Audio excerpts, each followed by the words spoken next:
முன்பொரு காலத்துல கேரள மாநிலத்தில் செழித்து வளர்ந்த நாடுதான் இந்த பந்தல ராஜ்யம்.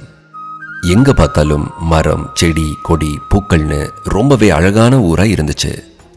அப்படிப்பட்ட இந்த ஊரை மன்னர் ராஜசேகரன் ஆட்சி செஞ்சுட்டு வந்தாரு. உங்களுக்கு ஐயப்பசாமி பிடிக்குன்னா இந்த வீடியோக்கு ஒரு லைக் பண்ணிக்கோங்க. அவரோட ஆட்சி காலத்துல அவரோட மக்கள் எந்த குறையும் இல்லாம சீரும் சிறப்புமா மகிழ்ச்சியா வாழ்ந்துட்டு வந்தாங்க. ஆனா மன்னரோட மனசுல மட்டும் ஒரு தீர்க்க முடியாத மிகப்பெரிய குறை இருந்தது. அதுதான் புத்திர பாக்கியம். இந்த குறைனால மன்னரும் மகாராணியும் மகிழ்ச்சி இல்லாம ரொம்பவே உடைஞ்சு போய் இருந்தாங்க. மன்னரும் மகாராணியும் இறைவன் கிட்ட வேண்டாதனாலே இல்ல, இருந்தாலும் இறைவன் இருக்கிற கோவிலுக்கு போய் தினமும் வேண்டிட்டு வந்தாங்க. அப்ப ஒரு நாள் அதிகாலையில மன்னரும் அவரோட அமைச்சரும் அவரோட சிப்பாய்களும் சேர்ந்து நாட்டை வலம் வந்துட்டு இருந்தாங்க. மன்னருக்கு அந்த நாள் எப்பவும் இல்லாத மாதிரி ரொம்பவே பிரகாசமாவும் மகிழ்ச்சியாவும் இருந்துச்சு. அப்போ அடர்ந்த காட்டுக்குள்ள ஒரு பிறந்த குழந்தையோட அழுகை சத்தம் கேட்டுச்சு. அதை கவனிச்ச மன்னர் குதிரையை நிறுத்திட்டு குழந்தை சத்தம் கேட்கிற பக்கம் போறாரு. அங்க போய் பார்த்தா மன்னருக்கு ஒரே ஆச்சரியம். ஏன்னா ஒரு பிறந்த குழந்தை மணிமாலைகள்லாம் போட்டுட்டு கை கால்கள் எல்லாம் ஆட்டிட்டு அழுதுட்டு இருந்தது.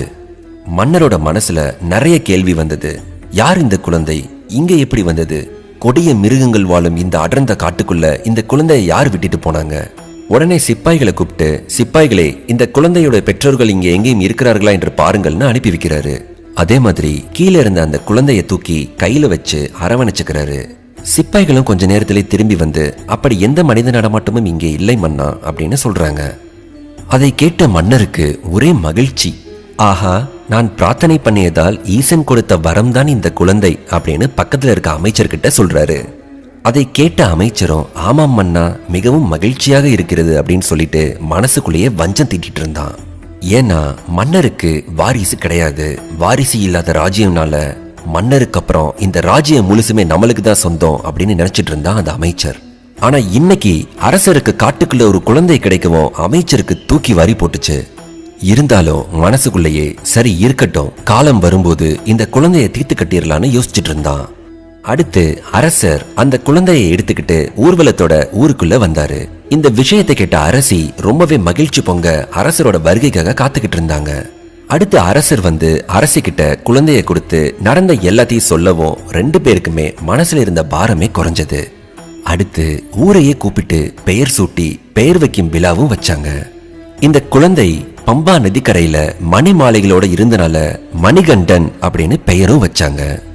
அது வரைக்கும் ஊர் மக்கள்ல சில பேர் நம்ம மன்னருக்கு குழந்தை இல்லையேன்னு பேசிட்டு இருந்தவங்க எல்லாருமே இனி இந்த பந்தல சாம்ராஜ்யத்தை ஆள்றதுக்கும் நமக்கும் ஒரு இளவரசர் கிடைச்சிட்டாருன்னு ரொம்பவே மகிழ்ச்சியா பேசிக்கிட்டு இருந்தாங்க. மணிகண்டன் வந்த கொஞ்ச வருஷங்கள்லயே மகாராணியும் கர்ப்பம் அடைஞ்சாங்க. அதே மாதிரி 9 மாதங்கள்ல ஒரு அழகான ஆண் குழந்தையையும் பெத்தெடுத்தாங்க. வளர்ப்பு மகன் மணிகண்டன் ஒரு பக்கம் இருக்க, சொந்த மகனும் பிறந்ததை எண்ணி அரசரும் அரசியும் எல்லை இல்லாத அளவுக்கு மகிழ்ச்சியா இருந்தாங்க.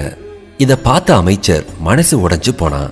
ஏற்கனவே வளர்ப்பு மகன் மணிகண்டன் ஒரு பிரச்சனையா இருக்கும்போது இப்ப சொந்த மகனும் வந்துட்டானே, இப்ப என்ன பண்றதுன்னு புரியாம புலம்பிட்டு இருந்தான். அதே சமயம் மணிகண்டனுக்கு குருகுலம் போற காலம் வந்துச்சு. அரசர் மணிகண்டனை குருகுலத்துக்கு கூட்டிட்டு போய் எல்லா கலைகளையும் கற்று சிறந்த மாணவனா வரணும்னு அனுப்பி வச்சாரு.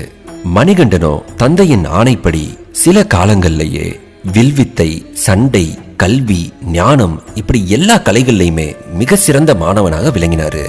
கடைசியா குருவையே மிஞ்சும் அளவுக்கு மிகச்சிறந்த மாணவனாக மாறினார். இதெல்லாம் பார்த்த குருவுக்கு ஒரே ஆச்சரியம்.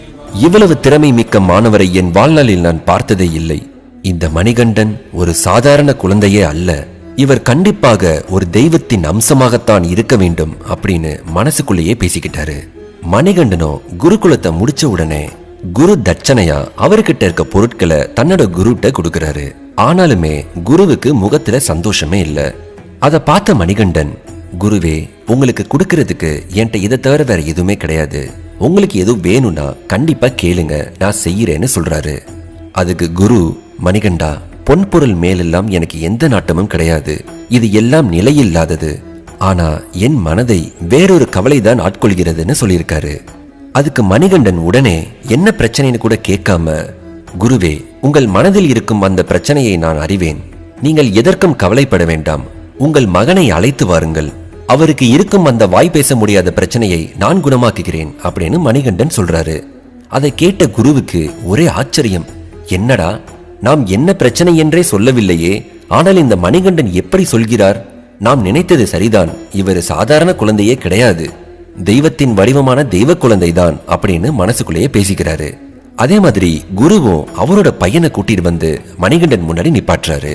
உடனே மணிகண்டனும் அந்த பரமசிவனையும் விஷ்ணு பகவானையும் வேண்டிக்கிட்டு குருவோட மகன்கிட்ட சொல்றாரு, எங்கே நான் சொல்வதை திருப்பி சொல்.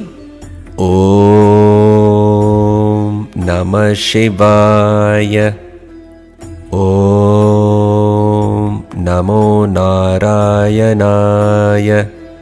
நான் சொன்ன இந்த மந்திரத்தை திருப்பி சொல் அப்படின்னு சொல்றாரு. குருவோட மகனும் அப்படியே திருப்பி சொல்றான். அவனோட வாய் பேச முடியாத பிரச்சனை தீர்ந்தது. இத பார்த்த குருவும் அங்க இருந்த மாணவர்களும் ஆச்சரியத்தில் ஆழ்ந்து மெய்மறந்து நிக்கிறாங்க. உடனே குரு மணிகண்டனை அழைத்து தனியாக சென்று, ஐயனே, நீங்கள் சாதாரண பிள்ளையே அல்ல, நீங்கள் யார்? எதற்காக இந்த விளையாட்டு? சகலமும் தெரிந்த நீங்கள் எதற்காக என்னிடம் பாடம் கற்க வர வேண்டும்? தயவு செய்து கூறுங்கள் அப்படின்னு கேட்கிறாரு. குருவே, நீங்கள் கணித்தது சரிதான். நான் இந்த கலியுகத்தை காப்பாற்றவும் ஒரு கொடிய அரக்கையை அழிக்கவும் தான் அவதரித்துள்ளேன் அப்படின்னு சொல்லியிருக்காரு. என்னுடைய அவதார நோக்கம் முடிந்ததும் சபரிமலையில் தரிசிக்க வரும் அனைவருக்கும் உத்திர நட்சத்திரமாக நான் காட்சியளிப்பேன்.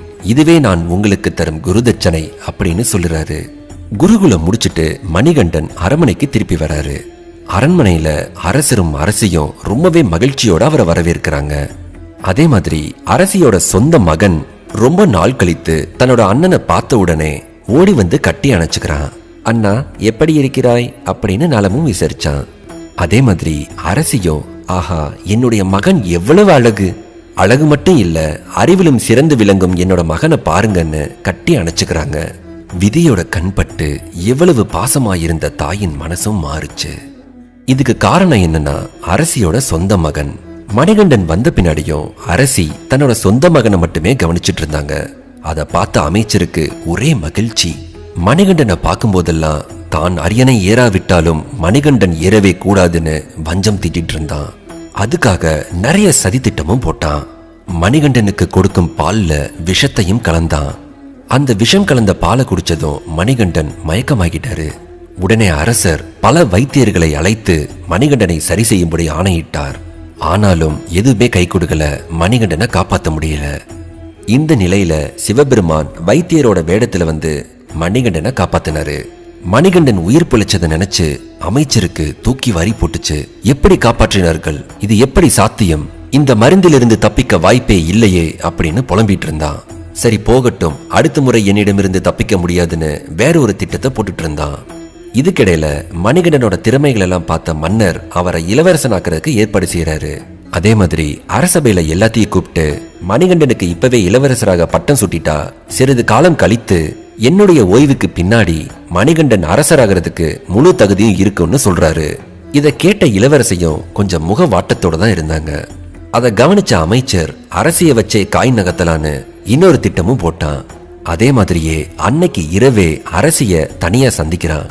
அரசியாரே, உங்களோட அனுமதி இல்லாம உங்களை சந்திக்க வந்ததுக்கு முதல்ல மன்னிச்சுக்குங்க. ஏன்னா விஷயம் அவ்வளவு முக்கியமானது அப்படின்னு சொல்றான். என்ன விஷயம்னு சொல்லுங்க அமைச்சரேன்னு அரசி சொல்ல, அரசியாரே, உங்க மனசை காயப்படுத்திட்டு இருக்கிற பிரச்சனை என்னன்னு எனக்கு தெரியும். உங்க சொந்த மகன் இருக்கும்போது வளர்ப்பு மகன் எப்படி இளவரசன் ஆக முடியும்னு சொல்லி தீக்குச்சியை பொறித்து போட்டுட்டு போயிட்டான். அதை கேட்ட அரசியும், ஊர் மக்கள் என்னை பார்த்து என்ன நினைப்பாங்க? சொந்த மகன் இருக்கும்போது ஏன் வளர்ப்பு மகனை இளவரசன் ஆக்குறாங்க? அரசியோட சொந்த மகனுக்கு திறமை இல்லையா? அவருக்கு அரசராகும் தகுதி இல்லையான்னு என்னென்னமோ பேசுவாங்களே. அதனால அடுத்த நாளே அரசர்கிட்ட பேசணும்னு முடிவு பண்றா. அதே மாதிரி அரசர்கிட்டையும் இந்த விஷயத்தை பத்தி பேசுறாங்க. ஆனா அரசர் மறுப்பு தெரிவிச்சிடுறாரு. வளர்ப்பு மகனா இருந்தாலும் மணிகண்டன் தான் நம்மளோட மூத்த மகன், அதனால அவன் தான் அரியணை ஏறணும்னு உறுதியா சொல்லிடுறாரு. இதனால அரசிக்கு மிகப்பெரிய ஏமாற்றம் தான் கிடைச்சது. இதை தெரிஞ்சுக்கிட்ட அமைச்சரும் அரசியும் சேர்ந்து ஒரு சதி திட்டம் போடுறாங்க. அதே மாதிரி ஒரு கஷ்டமான வேலையை மணிகண்டனுக்கு கொடுக்கலான்னு முடிவு பண்றாங்க.